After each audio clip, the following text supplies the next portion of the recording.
اس میں ایک مفہوم یہ بھی بتاتے ہیں بزرگان دین اور مفسرین کرام کہ اگر کوئی آدمی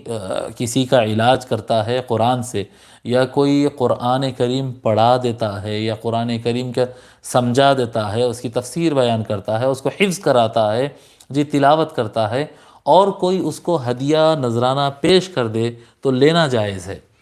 مانگنا جائز نہیں ہے۔ جیسے جو ہم پہلے ایپیسوڈ میں ہم بیان کیے تھے کہ لوگ جو ہے قرآن کریم پڑھیں گے اور مانگیں گے، قرآن سے علاج کریں گے اور مانگیں گے، اور جی قرآن کریم کی تفسیر بیان کریں گے، قرآن اور حدیث کی تقریریں کریں گے اور پیسہ مانگیں گے، تو یہ مانگنا، فکس کرنا، یہ جائز نہیں ہوتا۔